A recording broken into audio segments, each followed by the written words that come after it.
Bismillahirrahmanirrahim. Assalamualaikum warahmatullahi wabarakatuh.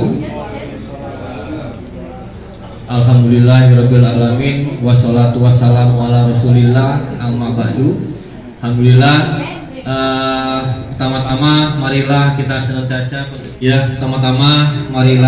senantiasa panjatkan puji syukur kehadirat Allah Subhanahu wa taala, karena dengan berkat rahmat, taufik dan hidayahnya kita masih diberikan nikmat iman, Islam dan sehat, sehingga bisa berkumpul di acara Majelis Silaturahim ini, kajian dan bersilaturahim keluarga besar Eyang Sumariam rahimahullah.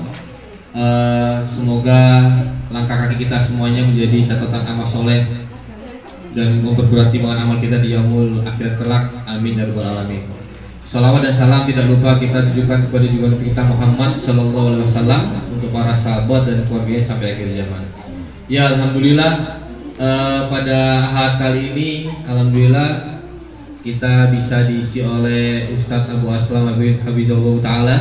Alhamdulillah ini Ustadz Supron dari Ketintang Biata langsung menuju ke sini.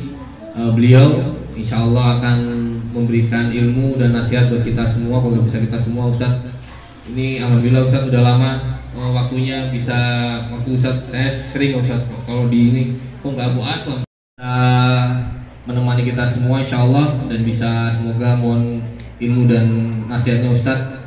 Ya, mohon izin juga Ustadz ingin menyampaikan juga insya Allah di bulan Desember itu keluarga besar kami insya Allah ada 2 adik yang akan menikah, yaitu adik kandung dan adik sepupu Ustadz. Ini mohon doanya dan mohon nasihatnya, semoga pernikahan beliau-beliau ini Allah berkahi dan Allah berikan kebahagiaan dunia akhirat Ustadz. Mungkin demikian yang bisa kami sampaikan. Waktu dan tempat kami silakan. Tempat tersebut. Bismillah. Assalamualaikum warahmatullahi wabarakatuh. Waalaikumsalam warahmatullahi wabarakatuh. Alhamdulillah alladzi bi ni'matihi tatimmus shalihat. وأشهد أن لا إله إلا الله وحده لا شريك له وأشهد أن محمدا عبده ورسوله يا أيها الذين آمنوا اتقوا الله حق تقاته ولا تموتن إلا وأنتم مسلمون أما بعد فإن أصدق الحديث كتاب الله وخير الهدي هدي محمد صلى الله عليه وسلم وشر الأمور محدثاتها وكل محدثة بدعة وكل بدعة ضلالة وكل ضلالة في النار.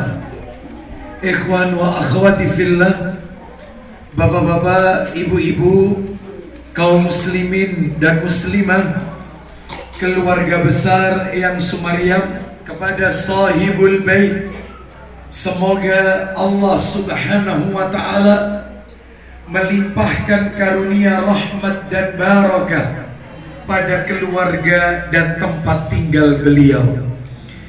Tidak ada kata yang patut kita ucapkan di pagi menjelang siang ini, melainkan yang tentunya kita tidak akan pernah mampu, tidak akan pernah bisa menghitung-hitung nikmat tersebut.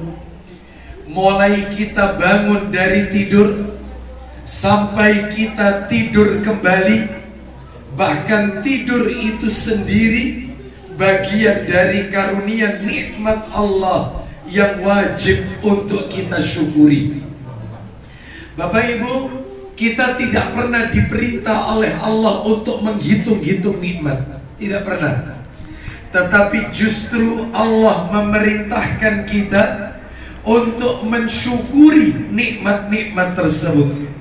Allah berfirman di dalam ayatnya, fadhkuruni adhkurkum washkuruli wala takfurun.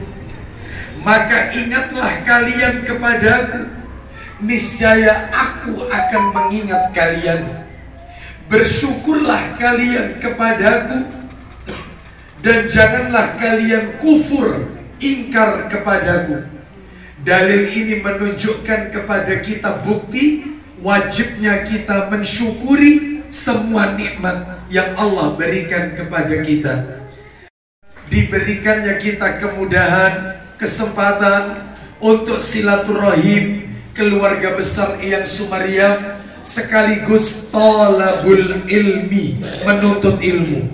Semoga perjalanan Bapak Ibu, langkah kaki Bapak Ibu dari rumah menuju majelis ini, semuanya tercatat di sisi Allah sebagai pemberat timbangan amal kebajikan kita kelak di yaumil qiyamah. Bapak Ibu kaum muslimin, kami beri judul 9 wasiat Nabi kepada Abu Darda radhiyallahu anhu. 9 wasiat Nabi kepada Abu Darda radhiyallahu anhu. Mungkin Bapak Ibu di dalam hati bertanya, Ustadz, wasiat ini kan ditujukan kepada Abu Darda radhiyallahu anhu, kan bukan untuk kita umatnya. Tidak Bapak Ibu sekalian, apa yang Nabi wasiatkan untuk para sahabatnya itu juga berlaku untuk kita umatnya sampai nanti hari kiamat. Jadi apa yang Nabi sampaikan kepada sahabat, wejangan-wejangan, ya, wasiat-wasiat Nabi kepada para sahabat, itu juga berlaku bagi kita umatnya sampai nanti hari kiamat. Mungkin Bapak Ibu dalam hati bertanya, Ustadz, mana dalilnya? Apa yang Nabi wasiatkan untuk para sahabat itu juga berlaku untuk kita umatnya sampai hari kiamat. Dalilnya Bapak Ibu bisa kita lihat di dalam hadis riwayat Bukhari. Bapak Ibu, dalam Sahih Bukhari, nomor hadisnya 526. Jadi ceritanya dalam hadis ini ada seorang laki-laki di zaman Nabi yang dia mencium seorang wanita yang bukan mahramnya, yang bukan mahramku. Apakah Nabi marah? Tidak. Justru turun ayat gara-gara orang ini. Allah turunkan ayat surat Hud ayat 114. Yang isi daripada surat itu adalah dalam penggalan ayat Allah berfirman, Hud 114, innal hasanati yudhibna sayyiat, yang artinya sesungguhnya perbuatan-perbuatan yang baik itu dapat menghapus dosa, kesalahan yang pernah kita lakukan. Maka orang ini intinya dosanya dimaafkan kalau dia melakukan amal soleh. Lalu orang ini nyeletuk kepada Nabi. Apa kata orang ini? Wahai Rasulullah, yang kau katakan ini khusus untukku atau untuk umatmu juga? Kata Nabi, untuk umatku juga. Berarti kalau begitu, nasihat yang Nabi berikan kepada para sahabat itu juga berlaku bagi kita umatnya sampai nanti hari kiamat.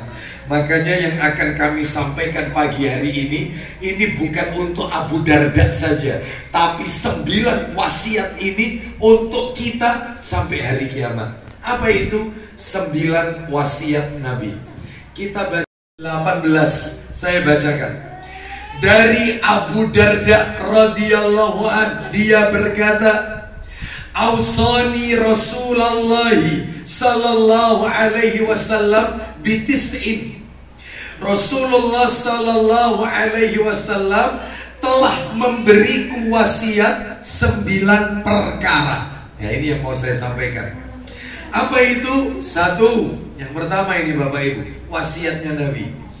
La tusyrik billahi, la tusyrik billahi syai'an, Wa in quti'ta au hurriqta. Kata Nabi, janganlah kalian menyekutukan Allah, sekalipun kalian harus dipenggal atau dibakar orang. Tetap mentauhidkan Allah, jangan melakukan syirik, menyekutukan Allah. Ini wasiat pertama. Nanti saya jelaskan ringkas-ringkas saja. Dua. Kita tuntaskan aja 9 wasiat ini. Yang kedua, wasiat Nabi, wala tatrukanna salatal maktubata muta'ammidan, faman tarakaha muta'ammidan bari'at minhu dhimmah. Kata Nabi, jangan pernah meninggalkan sholat 5 waktu secara sengaja. Karena barang siapa yang meninggalkan sholat 5 waktu dengan sengaja, maka Allah. Wasiatnya Nabi kepada Abu Darda dan kita umatnya sampai hari kiamat. Yang ketiga adalah wala tashrabannal khamra fa innaha miftahu kulli syarrin. Kata Nabi, janganlah kalian meminum khamr, karena khamr itu pintu dari seluruh keburukan. Itu kata Nabi. Yang ketiga. Yang keempat, Bapak Ibu sekalian, dari wasiat Nabi adalah Nabi menyampaikan, wa'ati walidaika wa in amaraka an takhruja min dunyaka fakhruj lahuma. Kata Nabi, taatilah kedua orang tuamu. Kata Nabi, taati kedua orang tuamu. Seandainya orang tuamu meminta seluruh hartamu, maka serahkan kepada keduanya. Oh, coba. Ini yang nomor 4. Yang nomor 5, wasiatnya Nabi kepada kita umatnya, wala tunazi'anna wulatal amri wa in ra'aita annaka anta. Kata Nabi, janganlah kalian memberontak kepada ulil amri, jangan memberontak kepada pemerintah ulil amri, walaupun engkau tahu kau berada dalam posisi yang benar. Jadi, itu wasiat yang nomor 5. Wasiat yang nomor 6, wala tafrir minas zahfi wa in halakta wa farra ashabuka.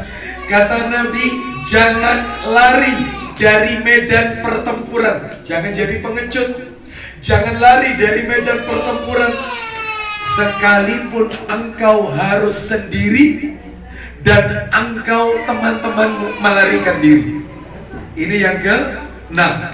Yang ke-7, Nabi SAW memberikan wasiat yang ke-7, wa anfik min taulika ala ahlika.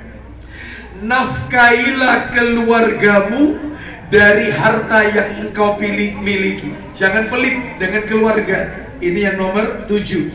Yang nomor 8, wasiatnya Nabi, wala tarfa asaka an ahlika. Jangan mengangkat tongkat dari keluargamu. Maksudnya apa, Pak Ustadz? Jangan mengangkat tongkat dari keluargamu. Maksudnya jangan diam saat keluargamu melakukan dosa. Jangan diam tidak amar ma'ruf nahi mungkar saat keluargamu melakukan penyimpangan-penyimpangan syariat. Yang terakhir, penutup, yang nomor 9, wasiat Nabi kepada umatnya, wa akhifhum fillahi azza wa jal. Ajarkan kepada keluargamu agar takut kepada rahimakumullah. Nasihat ini banyak, 9 wasiat, 9 nasihat Nabi kepada kita umatnya sampai hari kiamat. Mudah-mudahan Bapak Ibu masih ingat tadi nasihat-nasihatnya. Saya ulang sambil saya jelaskan makna yang terkandung di dalamnya, terus kita cocokkan dengan realita yang ada di masyarakat kita. Yang nomor 1, wasiatnya Nabi adalah jangan melakukan syirik, meskipun engkau harus dipenggal lehermu, bahkan dibakar orang. Berarti kalau begitu Nabi memerintahkan kita untuk mentauhidkan Allah, melarang kita berbuat syirik. Apa?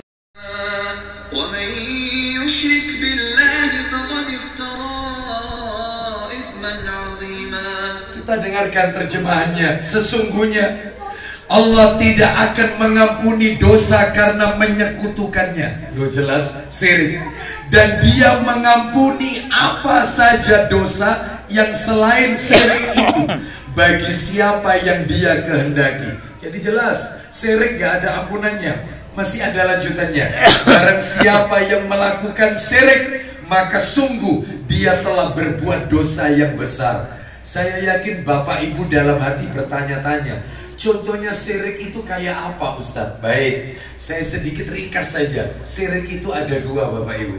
Ada syirik kecil, ada syirik besar. Memang ada bedanya, Ustadz? Ada. Bedanya apa? Kalau syirik besar, maaf ya, maaf, keluar Islam. Keluar Islam, maaf, kafir tanpa sadar. Keluar dari Islam. Kalau syirik kecil, tidak keluar dari Islam. Kalau syirik besar, ayatnya tadi gak ada ampunannya. Kalau syirik kecil, maka dalam hal ini kalau orangnya bertaubat, maka Allah akan ampuni, terima taubatnya. Kalau syirik besar, seluruh amalannya dihapus, mulai akil balik sampai, maaf ini, misalnya sampai umur 60 tahun, ketika umur 60 tahun itu melakukan syirik besar, mulai usia 15 sampai 60 habis semuanya. Zero, zone, no. Lah kalau orangnya tobat, Ustaz, sebelum meninggal, apakah amalannya di... Tapi yang ketempelan syirik kecilnya saja. Jadi nggak total, mulai dari masa muda sampai tuanya, enggak. Hanya yang pada saat ketempelan melakukan syirik kecil itu aja. Contohnya, Ustaz, apa itu kalau di masyarakat kita? Ya maaf, harus saya berikan contoh. Syirik besar. Contohnya, satu, meminta kepada orang soleh yang telah wafat, meminta rezeki, meminta barokah kepada orang-orang soleh yang telah wafat. Ini syirik besar ini. Atau kalau tidak minta langsung, menjadikan orang soleh yang telah wafat itu sebagai media perantara, wasilah agar doanya disampaikan kepada Allah. Ini besar itu. Wasilah, perantara. Itu syirik besar. Contoh lagi, ngalah berkah ke tempat-tempat yang dikeramatkan, ke pohon-pohon, benda-benda yang dikeramatkan. Mereka beranggapan itu mengandung barokah. Ini syirik besar. Keluar dari Islam yang kayak begini. Harus baca syahadat lagi. Lah kalau yang kecil, Ustaz, banyak syirik kecil. Syirik kecil itu contohnya satu, riya. Riya itu syirik kecil. Orang yang beribadah tidak karena Allah, ibadahnya karena manusia. Contohnya sholatnya dikhusyuk-khusyukkan karena dilihat orang. Ya, sodako nilainya diperbesar karena diumumkan, didengarkan, yaitu diperdengarkan, ingin didengarkan amalannya. Wong taklim gini aja bisa kena syirik kok. Syirik kecil, riya. Contohnya ibadah itu tidak perlu dipublikasikan. Ibadah itu rahasia kita dengan waktunya umroh, tawaf, selfie, terus kirim status supaya orang tahu kalau dia lagi umroh. Riya yang kayak begini. Ya, ibu-ibu bilang kepada saya, Ustadz, alhamdulillah semenjak saya istiqomah puasa Senin Kamis itu, Ustadz, riya. Aman dia tidak terasa. Padahal itu memamerkan amal. Itu syirik itu. Lu berarti dosanya semua dihapus? Enggak, karena termasuk syirik kecil. Contoh, subuh ikhlas karena Allah, sholat zuhur kena riya. Jadi sholatnya dilama-lamakan karena calon mertua yang lihat. Ya. Biasanya surat favoritnya itu inna atoina sama kulullah. Ini enggak, karena dilihat orang Al-Baqarah aja gitu ya. Itu kak ini ria ini, lah rianya terus. Ya duhurnya tok yang dihapus, duhurnya yang hilang. Lah asarnya kalau ikhlas ya diterima. Jadi kalau syirik kecil itu yang dihapus itu yang ketempelan saja. Itu ria. Contoh yang lain banyak syirik kecil contohnya. Apalagi di masyarakat kita, ya maaf ya, harus saya sampaikan mumpung ketemu keluarga besar yang Sumarian. Contoh syirik kecil ini, bukan syirik besar, yaitu yang berbau tatoyur. Apa tatoyur itu Ustaz? Anggapan sial, sikap. Kupu-kupu masuk. Banyak gak model gini? Mata kiri cedutan terus. Dirasani orang. Dirasani. Apa ya? Aku harus ngerasani. Tangan kiri gatelan terus. Bukan emang gudik. Yang kayak gini-gini nih banyak Bapak Ibu sekalian. Contoh, nggak mau beli rumah yang rumah itu nomor 13 karena angka 13 dianggap sial, makanya tidak ada di perumahan nomor 13. Rata-rata 12A. Itu perumahan. Hotel lift nggak ada lantai 13.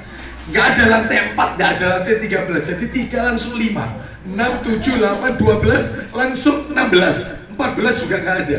Karena untuk perhotelan angka 14 itu juga diyakini sial.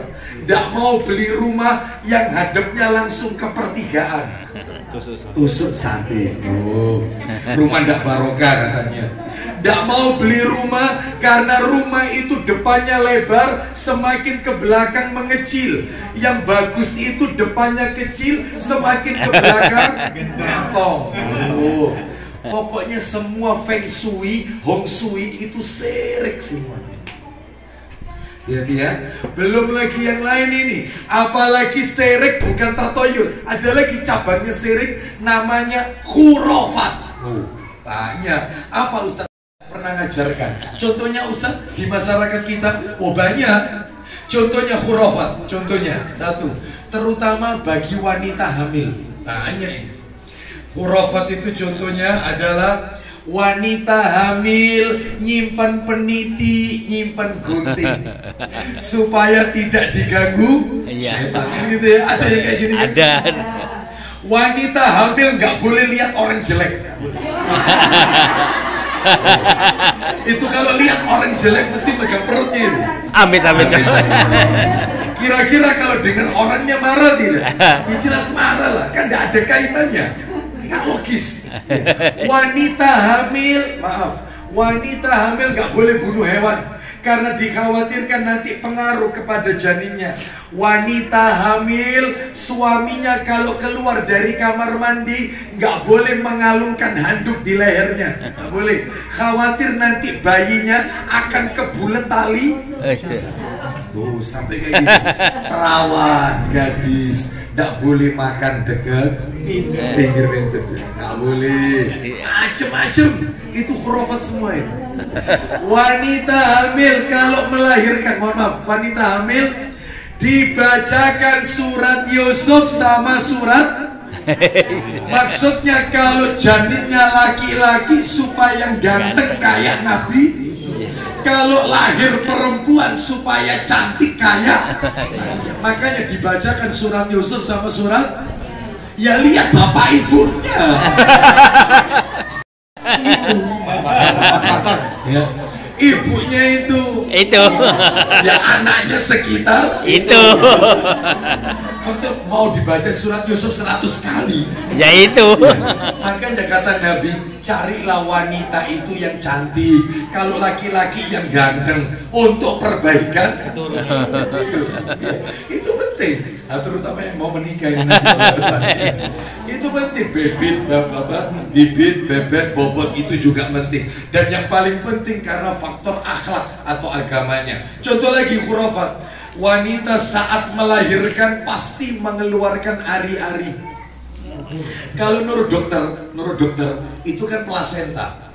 Plasenta itu, ari-ari itu kotoran yang keluar mengikuti sang jabang bayi ketika keluar.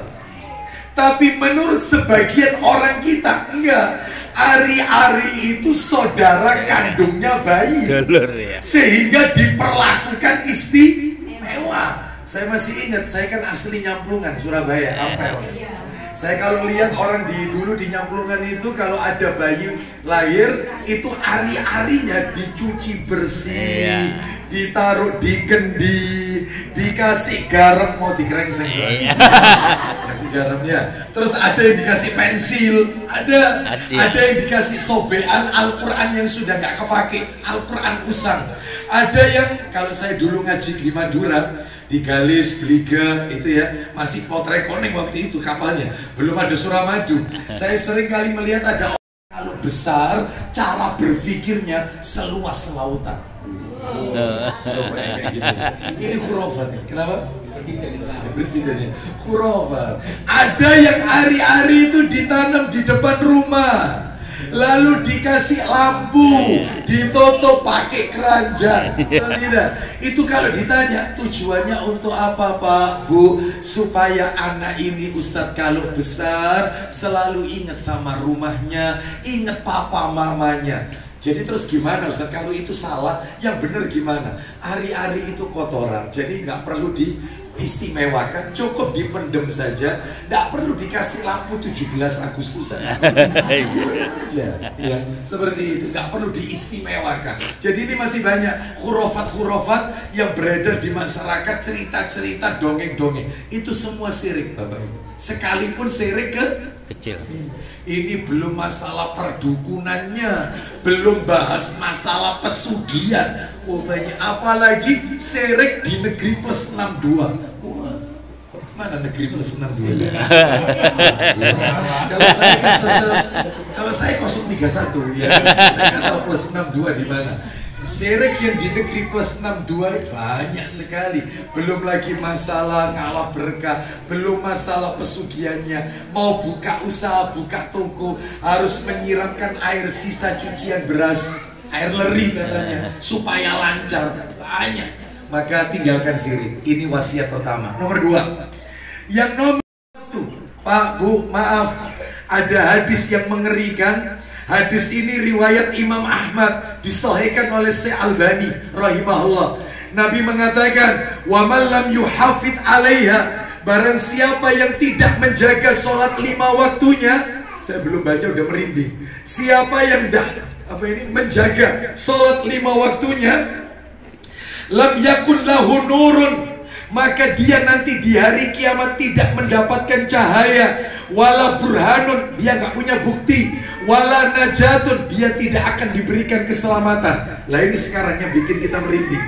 Wa kana yaumal qiyamati ma'a Qarun wa Fir'aun wa Haman wa Ubay bin Khalaf. Jadi kata Nabi, orang yang meninggalkan sholat nanti di neraka akan bersama dengan 4 orang ini. 4 pentolan orang kafir, 4 tokoh orang kafir, dedengkot ini. Jadi orang meninggalkan sholat itu ketemu Qarun, yang kedua Fir'aun, yang ketiga Haman, yang keempat Ubay bin Khalaf. Siapa Ustaz orang-orang ini? 1 Qarun, singkat aja. Qarun itu sepupunya Nabi Musa. Jadi anak pamannya Nabi Musa. Nabi Musa punya paman. Pamannya itu saudara kandung ayahnya Nabi Musa. Lah dia punya anak ya Qarun itu. Berarti misanan sama Nabi Musa. Qarun ini terkenal dengan kekayaannya. Sampai kunci gudangnya, kunci gudang harta kekayaannya Qarun. Dan dia orang bakhil, orang pelit. Tapi oleh Allah diberikan kekayaan. Nah, terus kalau Fir'aun, Fir'aun ini raja kekafiran, raja bengis. Fir'aun ini, Bapak Ibu sekalian, bahkan dia ngaku Tuhan, bahkan menantang Allah Azza wa Jalla. Lah kalau satunya Haman, Haman itu perdana menterinya Fir'aun, perdana menteri Haman itu. Lah yang terakhir tadi itu Ubay bin Khalaf, orang kaya raya, saudagar kaya, pedagang kaya yang hidup di zaman Nabi. Tapi saya matinya kafir, kaya raya, saudagar kaya, hidup di zaman Rasulullah dan meninggal dalam keadaan kafir. Loh, kaitannya korelasinya orang meninggalkan sholat sama 4 orang ini apa Pak Ustaz? Baik, saya tunjukkan perkataannya Ibnu Qayyim Al-Jauziyah rahimahullah. Kata Ibnu Qayyim, barang siapa yang meninggalkan sholat karena disibukkan dengan harta, maka dia ketemu korun. Siapa yang meninggalkan sholat karena disibukkan dengan kekuasaan, ya, maka dia ketemu Fir'aun. Siapa yang meninggalkan sholat karena disibukkan dengan jabatan kesekretariatan, laptop jalan terus, rapat jalan terus, padahal sudah dengar adzan, maka yang kayak gini ketemu Haman, Perdana Menterinya Fir'aun. Lalu yang terakhir, siapa yang meninggalkan sholat karena disibukkan urusan dagang, waktunya adzan, transaksi masih jalan terus, maka ketemu Ubay bin Khalaf. Makanya Bapak Ibu mohon maaf, saya bukan apa-apa ya. Sampai ada istilah negeri kita ini kayu ditancapkan jadi pohon. Saking suburnya tanah kita. Kita punya emas, kita punya nikel, kita punya barang tambang banyak lengkap, kaya negeri kita ya, kaya. Sumber daya alamnya luar biasa. Kita kalau naik pesawat lihat ke bawah, hijau rano. Masya Allah, nikmat. Coba Bapak Ibu kalau ke Arab Saudi, di atas pesawat, coklat. Kenapa? Karena pada pasir. Bahkan pohon ditancapkan jadi kayu karena saking keringnya. Tapi negerinya barokah. Meskipun sumber daya alamnya sedikit, cuma mengandalkan minyak sama umroh sama haji, bisa. Hanya itu yang diandalkan. Tapi barokah. Kenapa? Karena rakyatnya tidak pernah meninggalkan sholat. Saya pernah, mohon maaf cerita sedikit, pernah ngantarkan jamaah karena dia tidak bisa tawar-menawar dalam bahasa Arab. Dia sama istrinya, dia dan istrinya minta diantarkan ke toko emas. Begitu sudah transaksi kurang lebih nominal hampir 30 juta emas itu. Lalu kemudian setelah ini pegawainya yang tokonya ini mau menuliskan surat, kan ada keterangannya. Emas ini dari Arab Saudi atau dari Dubai atau dari Abu Dhabi, itu macam-macam emas itu kualitasnya, dari Dubai, Arab, Abu Dhabi atau dari mana. Mau nulis gini, adzan Masjid Nabawi, Allahu Akbar, Allah adzan. Itu langsung kertasnya dimasukkan, emas dimasukkan, uang hampir 30 juta itu dikembalikan ke kita. Kita diusir. Oh, sorry, keluar, sholat. Ya, ini transaksi itu tetap jalan atau sholat dulu? Berlanjut. Ya, eman kan? Saya naik bis dari Madinah ke Mekah, sampai kira-kira 100 kilo meninggalkan Madinah, sopirnya berhenti, langsung merapat. Katanya penumpang, Ustadz coba dilihat Ustadz kenapa? Jangan-jangan bannya atau mesinnya ada kendala. Baik, sabar. Saya turun ke bawah, Allahu Akbar. Sopirnya ngaparkan sajadah, sholat di padang pasir. Semua, jamaah coba lihat ke bawah. Ya Allah, kau sopir di Indonesia kayak ini. Mereka yang jawab. Ayo, lawang di negeri kita Jumatan lain itu jalan terus. Lain itu, bis jalan terus. Jumatan ini. Di Saudi tutup sepi, semua toko tutup. Kalau adzan 5 menit sebelum adzan tutup. Mereka betul-betul menghormati sholat. Makanya negerinya barokah Bapak Ibu. Ya. Oleh karena itu, ayo mulai rumah tangga kita tegakkan sholat, maka akan diberkahi oleh Allah. Nasihat nomor 3 tadi. Yang ketiga tadi adalah nasihatnya adalah yang ketiga, ya, dilarang kita untuk minum khamr. Nggak boleh. Pak, Bu, maaf. Nabi SAW mengatakan salah satu di antara tanda-tanda kiamat, kata Nabi, tanda-tanda kiamat, maksudnya tanda kecil ya, tanda kecil, bukan tanda besar. Tanda kecil kiamat adalah khamr itu diminum di mana-mana dan mereka memberi nama khamr bukan dengan nama aslinya, tetapi dengan namanya keren-keren, sabu, putau, ekstasi, bir bintang, ya, topi miring. Ya. Lu Ustadz kok tahu? Dikasih tahu. Ya, vodka, tequila, bagus. Intinya khamr, memabukkan intinya. Sampai-sampai kata Nabi, al-khamru ummul fawahish wa akbarul kabair. Khamr itu induknya semua perbuatan keji dan dosa yang paling besar. Bapak Ibu, ini khamr ini. Dan mohon maaf ini Bapak Ibu ya, Bapak Ibu sekalian, khamr itu sedikit ataupun banyak, maka dia tetap memabukkan. Tidak boleh, haram. Bahkan khamr itu najis. Loh, najis itu maksudnya gimana Pak Ustadz? Najis itu khamr itu najis Bapak Ibu. Ada yang bilang, Ustadz, kita ini kalau sholat Ustadz pakai hand sanitizer loh Ustadz. Hand sanitizer itu alkohol loh juga. Terus kita kalau Jumatan pakai minyak wangi. Lah minyak wangi itu campurannya alkohol ya, etanol, ya macam-macam, itu alkohol. Berarti tidak sah dong sholat kita. Najis tadi katanya. Najis yang dimaksud di sini adalah kalau dikonsumsi. Tapi kalau dikenakan di badan pakaian kita tidak najis, kata para ulama. Jadi hand sanitizer itu alkohol tidak? Alkohol. Kalau kita pakai, kita sholat nggak apa-apa. Yang nggak boleh itu najisnya kalau diminum, dikonsumsi. Najisnya di situ maksudnya. Pendapat. Ada yang mengatakan itu tidak boleh, ada yang mengatakan itu dikatakan boleh. Apa itu? Lebih baik dihindari aja. Ini loh biji apa yang dipakai sop itu? Sop itu? Biji pala. Biji pala itu termasuk khamr. Sebagian ulama, biji pala ya, bijinya, biji pala yang biasanya itu dirajang ya. Nah, itu khamr itu ibu-ibu. Ada ulama yang mengatakan boleh kalau campurannya itu dikit, lebih banyak bumbu yang lain daripada biji palanya tadi.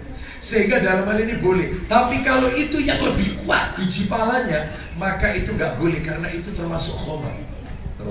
Kalau bisa, bahkan seluruh masakan Arab pakai biji polo, krengsengan, gulai, semua pakai polo. Itu penyedap itu. Iya. Buat sop pakai polo enggak? Bisa nggak sop buat sop nggak pakai polo? Bisa. Bisa ya? Bisa. Bisa loh, bisa. Hindari aja. Hindari aja. Meskipun itu penyedapnya. Itu termasuk sedikit maupun banyak termasuk khamr. Cari alternatif yang lain, bisa. Ya, baik. Kita lanjut. Cuma dua saja. Hanya dua. Satu, ketika orang tua masih hidup. Yang nomor dua, ketika orang tua sudah wafat. Kalau orang tuanya masih hidup, maka bakti kita kepada mereka hanya tiga. Global ya, global. Cuma tiga. Lu mek telu, mek tiga saja. Cuma tiga. Lah kalau orang tuanya sudah wafat, bakti kita lebih banyak, ada 9.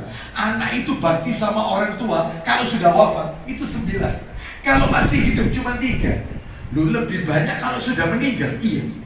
Lah kalau masih hidup apa saja? 3. 1. Yang pertama, baktinya anak kepada orang tua ada 3. Kalau masih hidup orang tuanya. Yang pertama, yaitu berbuat baik dengan menyenangkan dan membuat dia ridho kepada kita.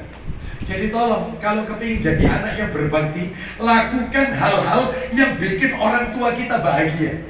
Dengar cerita kita itu senang. Ya Allah, senengnya adem hatiku nonton anakku pinter-pinter, soleh-soleh HKB.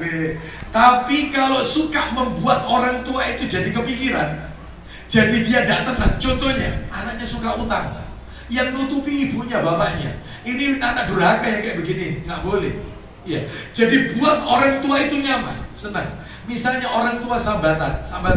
Ya Allah nak, si gila ibu ini loh nak, cekot-cekot. Mestinya anak yang bener, anak yang pinter, langsung cepat tanggap. Ayo bu, melok. Lo nyanggi nak, wis tala bu, melok aku. Ajak melaku. Iya. Insya Allah setelah jalan-jalan, apa kata? Waduh, tasnya banyak. Tolong anak yang tanggap, cepat tanggap. Lihat ibunya sumpah, ayo kita tukar tas. Seneng ya. Ya Allah nah, kocek gati ini ambek mama. Mesti itu. Ini ndak sing dijak lumai bojone tok, orang tuanya ndak pernah. Kalau sama istrinya, kalau sama orang tuanya, nak kok nek duwe rezeki ibu umroh nopo nah. Iya, kok kepingin umroh ibu? Apa kata anaknya? Bu, umroh ini setelah pandemi bu, repot bu, repot. Kebijakannya itu ruwet, pokoknya ruwet bu. Tapi kalau istrinya, bang, habis ini ujian anak sekolah liburan loh bang, melaku bang, healing gitu loh bang. Kau minta kemana? Minimal Singapura, ayo, ambil bojone kudu. Ada seorang tuanya, dia bang. Ada suami model kayak gini? Ada. Loh di sini ada. Insya Allah nggak ada. Kalau di sini luar selesai. Di luar maksudnya. Di luar. Yang butuh taman indah rejensi. Butuh di sini. ternyata ya. Bapak Ibu sekalian, kita lanjutkan. Jadi berbuat baik kepada, bikin dia senang, bikin dia happy, kasih makanan kesukaannya, bikin dia bahagia. Itu satu, itu nomor satu. Kan ada 3 kalau orang tua masih hidup. Nah terus yang nomor 2, jangan menyakiti orang tua dengan kata-kata. Jangan. Sebab orang tua itu usianya nambah tua, tambah sepuh, itu biasanya mudah tersinggung, mudah balik kayak krosoan, ya, nelongso. Pilihan kata-kata yang baik. Contoh, saya pernah dilapori sama ibu-ibu. Ya Allah Ustaz, saya ini kalau ngomong sama anak saya Ustaz, ngomong tak eman-eman Ustaz, supaya gak dikurang ajari ya itu gak dikurang ajaran mantu Ustaz. Saya itu kalau ngomong sakit kejam, anak saya, mantu saya itu berkecap-kecap. Makanya saya di rumah itu menangis tak tonton.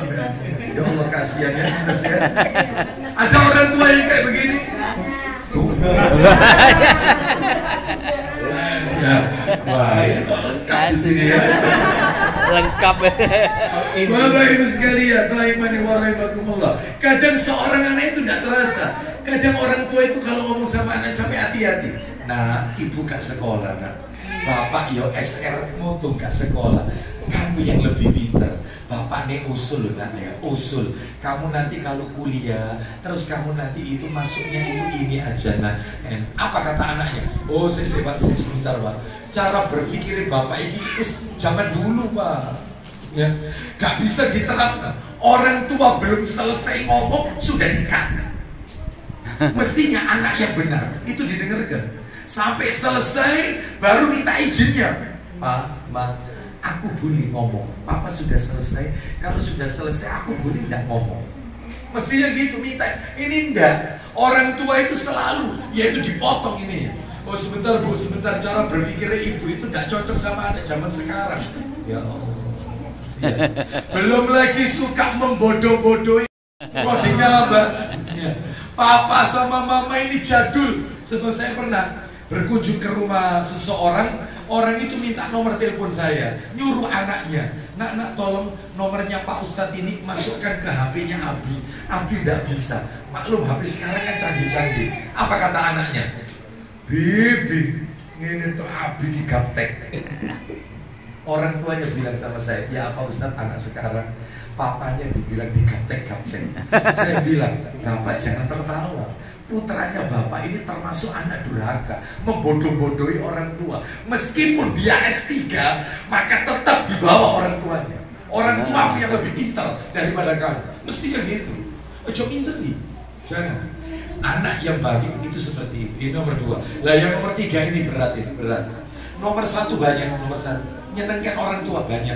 Nomor 2 tidak nyakiti orang tua banyak. Anak bakti dengan tidak nyakiti orang banyak. Tapi nomor 3 titik sedikit. Apa nomor 3? Sabar atas gangguan orang tua. Sabar. Iya. Sebab ada orang tua itu tambah tua beda-beda no anak. Ada enggak? Ada. Yang sering bantu itu anak nomor 1. Itu. Ternyata kalau anaknya berkunjung, apa kata ibunya? Adikmu itu nak, adik ibu, masya Allah, ganti, sing dilem adik itu, nggak terima ini kakaknya, sing ngobati ibu. Ibu rumah sakit, aku. Ibu umroh, aku. Itu adik, oh gak sabar berarti sampai padahal surganya itu saat. Soto apa? Soto ayam. Oh makanya kok ambune ayam. Ya jelas lah. Gak mungkin apa mungkin soto ayam. Kon masak kok gini. Rewel. Sampai ada seorang anak. Ya Allah Ustaz, mertua saya ini Ustaz, andai kata bunuh orang itu lah. Oh cecah. Tak racun. Kenapa? Karena rewel setengah mati. Surganya itu di situ. Sabar. Apalagi kalau orang tua jadi kembangnya tempat tidur, makan, minum, buang hajat di tempat tidur. Kadang ada anak jijik membersihkan kotoran orang tuanya sendiri. Ada yang kayak gini? Insya Allah. Banyak jijik. Itu kalau disuruh bersihkan, jijik dia. Bahkan dia berdoa, ya Allah cari yang apa, kasih yang terbaik. Nek lakar memang dijogo-jogo. Gak sabar. Ngomong sampai papanya itu, ya Allah Pak, mati bari-bari. Mati bari-bari. Aku kaku, aku loh, ya Allah.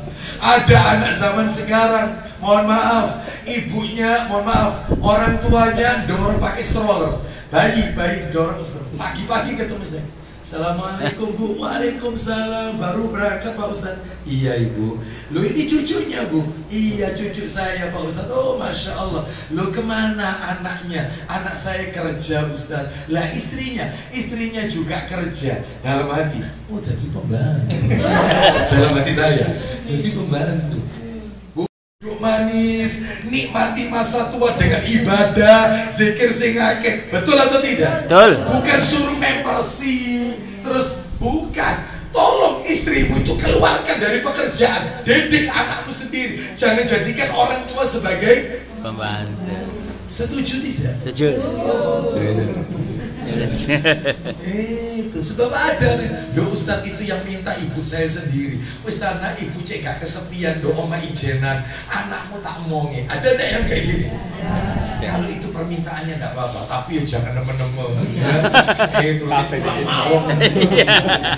Kasihan orang tua ini kadang-kadang untuk ngerawat dirinya saja susah, apalagi harus butuh cucunya dan seterusnya. Baik, jadi yang nomor 3 tadi sabar. Lah kalau orang tua sudah meninggal banyak, ada 9. Salah satu aja ya, nutup utangnya, melaksanakan wasiatnya, nadarnya ditunaikan. Kalau sodako sering-sering diatasnamakan orang tua. Kalau idul kurban tolong niatkan juga untuk orang tua yang sudah wafat, untuk dia dan untuk orang tuanya yang telah wafat. Itu banyak itu, termasuk juga jalin silaturahim sama teman-temannya orang tua. Sebab ada orang itu bilang begini, ya Allah kak koyok bapak ibu, bapak ibu oh Masya Allah, nek ambil ponco itu iki ketemu anak itu, mati bakhil melaki.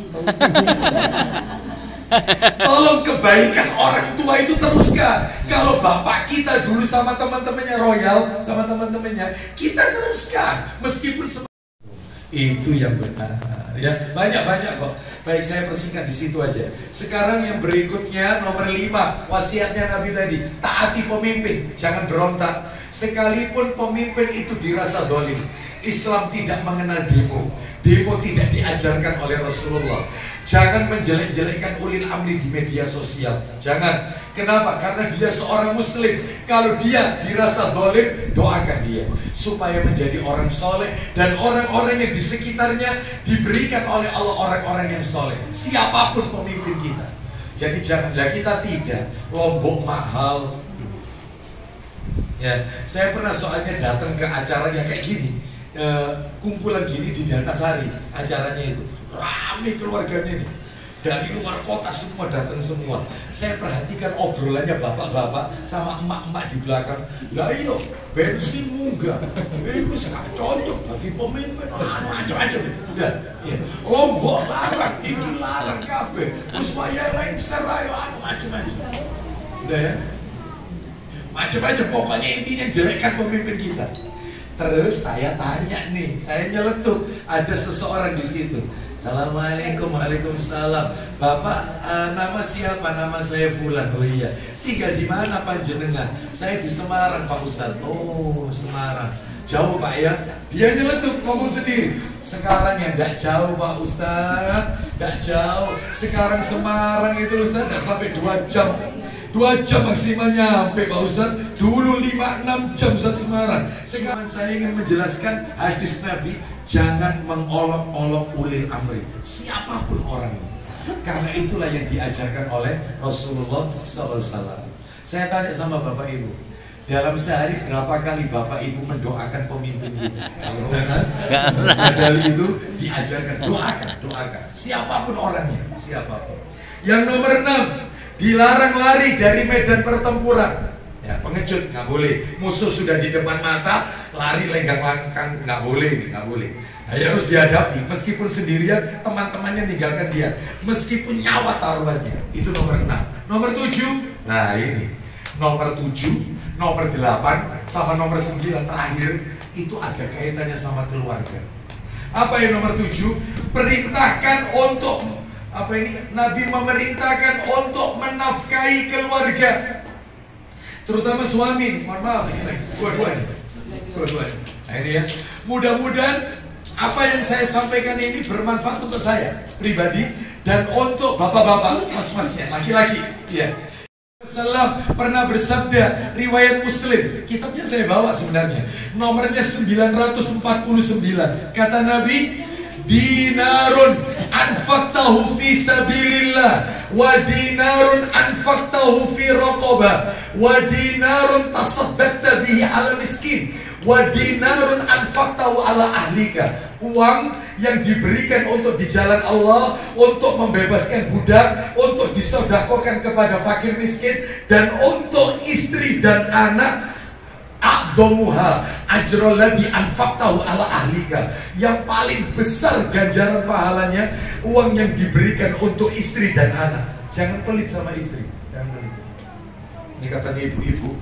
Pak, teruskan Ustaz, teruskan. Bagus ini Ustaz. Ya, teruskan. Jangan pelit sama wanita, sama istri, jangan pelit. Sebab ada suami-suami di luar sana, kalau sama teman-temannya royal, tapi sama istrinya bakhil, pelit, perhitungan. Boleh. Iya. Istri harus didahulukan. Loh Ustadz, lah kalau misalnya benturan Ustadz antara orang tua saya sama istri saya, ini anak laki-laki ini.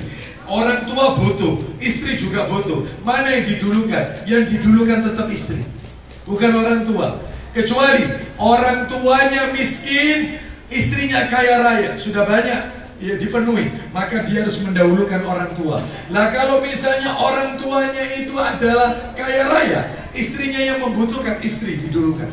Kalau dua-duanya sama membutuhkan, istri bukan orang tua. Itu kan ada, termasuk Ustadz Dr. Rehanul Bahrain Hafizullah Ta'ala, jadikan istrimu itu ratu, bukan pembantu. Setuju ibu-ibu? Setuju. Bahkan orang menikah itu, mohon maaf yang mau menikah bulan depan, perhatikan. Lihat calon istri Anda, termasuk istri kita, dilihat. Kalau dulu ketika dia belum dinikahi sama papa mamanya, dikasih fasilitas, rumahnya ada pembantunya, lalu dia dibelikan kendaraan oleh papa mamanya, maka ketika kita persunting, kita jadikan istri, tolong itu semua dipopoi, berikan pembantu.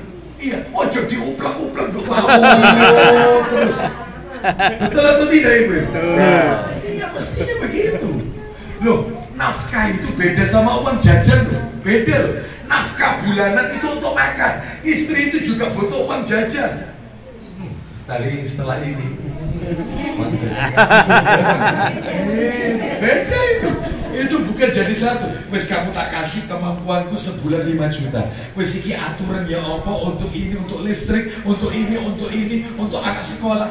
Oh, bukan. Ini sekali makan, sekali dibayar habis. Lah untuk istri, dan dia juga butuh berteman sama teman-temannya, makan-makan sama temennya. Dia juga butuh kumpul, beli make up, beli apa? Uang jajan. Beda. Ayo. Kasus ya. Dalilnya dosa. Tradisional. Ustaz sebenarnya itu ya. Baik. Bahkan Nabi Shallallahu Alaihi Wasallam pernah ditanya, riwayat Tirmidzi, nomor hadisnya 1949. Nabi ditanya, ya Rasulullah, kam afu anil khadim. Wahai Rasulullah, berapa kali aku harus memaafkan pembantuku? Kata Nabi, pembantu ya. Kata Nabi, kulla yaumin sab'ina marrah. Maafkan pembantumu setiap hari 70 kali. Kalau sama pembantu tiap hari 70 kali, apalagi sama istri. Salah didik, maafkan. Istri Anda bukan bidadari dan Anda bukan malaikat. Tak ada gading yang tak retak. Tak ada manusia sempurna. Maka salah didik hari ini tidak masak, maafkan, mungkin capek. Besok tidak masak lagi, maafkan, bisa go food, bisa. Besoknya tidak masak lagi, mungkin dia malas. Kan ada wanita itu bawaannya malas ya, malas ngapa-ngapain. Besoknya tidak masak lagi. Makanya pentingnya punya istri 2 itu ya. Satunya masak, satunya nggak masak, dua-duanya nggak masak, musibah. Tambah mana ya? Takdir Bapak Ibu sekalian, rahimahullah. Titelnya banyak, tetap cenderung melenceng karena dia diciptakan dari tulang rusuk yang bengkok, cenderungnya bengkok, sing sabar. Kalau laki-laki meluruskan bengkoknya itu dengan paksa, keras, maka akan mematahkannya. Lah mematahkannya itu menceraikannya. Maka dalam hal ini ikut alurnya dulu, ikut alur. Seperti orang main layangan, kadang ditarik, kadang dilur. Seperti itulah rumah tangga. Kalau semuanya itu sama-sama egois, tidak ada yang turun egonya, maka nggak akan pernah awet sampai kakek nenek rumah tangga. Suami harus menjadi seorang suami yang pandai mengalah. Karena ada istri itu mulai pagi sampai malam terus ngerepek. Anggap pergi coba, insya Allah pegang dia. Iya, diam aja dia. Dia aja dengarkan aja. Selesai dia akan. Pasti istri akan tanya, apa kok menang?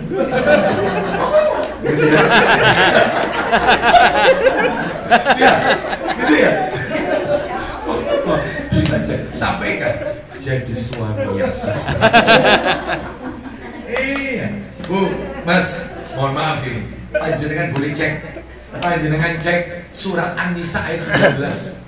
Nanti Mas Guru bisa ngecek. Ini Qur'annya ada. Surat nomor 4 ayat 19. Katanya Allah, kalau suami itu lihat istrinya sudah jengkel, dia benci karena perilaku istrinya, mangkel sama kelakuan istrinya, apakah dikembalikan ke papa mamanya? Enggak. Kata Allah, sikap suami yang baik, sabar. Allah sendiri yang bilang, Mas, ya ada seorang suami jengkel, ya Allah, mangkel. Sebab ada suami bilang kepada saya, laki-laki, ya Allah Ustaz, saya ini kalau lihat istri saya tiap hari, tambah bulan, lama-lama bosan juga Ustaz. Jengkel juga, bosan. Kenapa kok bosan? Karena Anda suka lihat yang bling-bling. Makanya Anda bosan lihat istri Anda. Itu. Coba kalau ini arah pandangan mata Anda hanya kepada istri Anda saja. Semua wanita di luar sana di jalanan itu semua jelek. Yang cantik cuma istriku tok. Insya Allah tidak akan punya wanita idaman lain. Lerak sini, lerak sini, tidak ada. Masalahnya Ustadz, saya ini Ustadz kalau pulang ke rumah, ya Allah, itu bukan assalamualaikum yang tak ucapkan. Istri nyambut, saya ucapkan Alhamdulillah. Karena dari dapur rambutnya sudah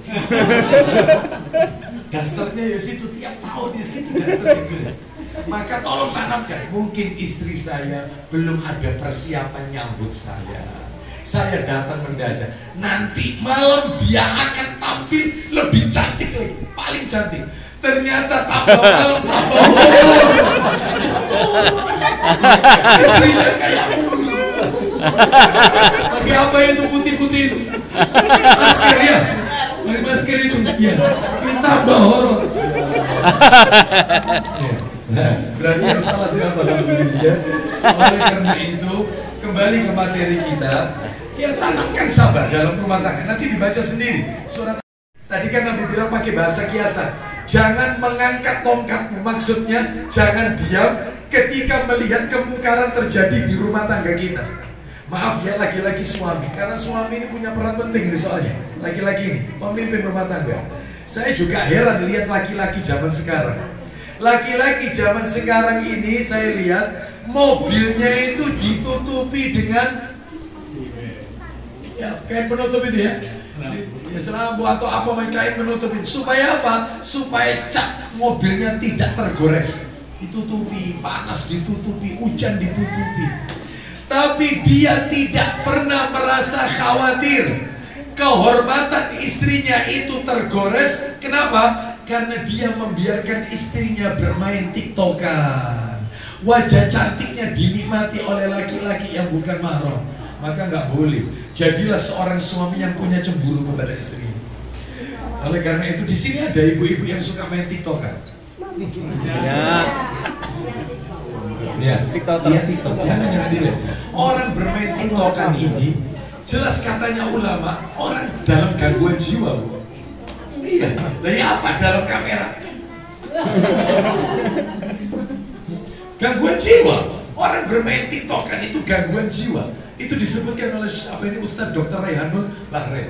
Oleh karena itu, maka hindari, apalagi wajah cantik istri kita dinikmati oleh laki-laki, Mbak, yang bukan mahram, apalagi dijadikan ajang maksiat. Maaf ya, maaf, dijadikan ajang onani dan seterusnya karena lihat kecantikannya. Nggak boleh. Netizen bukan netizen. Karena ada wanita netizen. Jadi kecantikannya untuk khalayak umum, bukan untuk suaminya. Maka dalam hal ini jangan diam ketika melihat kemungkaran terjadi. Anak perempuannya keluar rumah nggak pakai jilbab dibiarkan. Ya, ini nggak boleh. Maka harus amar ma'ruf nahi munkar. Terakhir penutup yang ke-9 adalah menasihati keluarga agar takut kepada Allah. Pak, Bu, mohon maaf, Allah berfirman, ya ayyuhalladzina amanu qu anfusakum wa ahlikum. Wahai orang-orang yang beriman, jagalah dirimu dan keluargamu dari api neraka. Tugas terberat seorang suami itu bukan ngasih nafkah, ngasih pakaian, ngasih tempat tinggal, bukan. Tugas terberat seorang suami itu adalah membawa istri dan anaknya sampai ke surga Allah Azza wa Jalla. Itu tugas terberat. Nah, kalau wanita, apa tugas paling berat? Masak? Bukan. Cuci? Bukan. Melayani suami? Maaf ya. Bukan itu. Lalu apa tugas terberat seorang istri? Tugas paling berat seorang istri wanita itu adalah menjadikan suaminya itu betah di rumah karena lisannya. Ya, sebab ada suami itu nggak betah di rumah ya karena lisan istrinya. Tapi di sini saya yakin istri-istri yang soleha, suami-suami yang soleh, ya bapak-bapak yang soleh. Ya, mudah-mudahan nasihat singkat ini ada diberikan kemudahan kelancaran oleh Allah Azza wa Jalla, pernikahannya diberkahi oleh Allah, dan Allah turunkan sakinah mawaddah warahmah fi dini wad dunya wal akhirah. Demikian yang bisa kami sampaikan.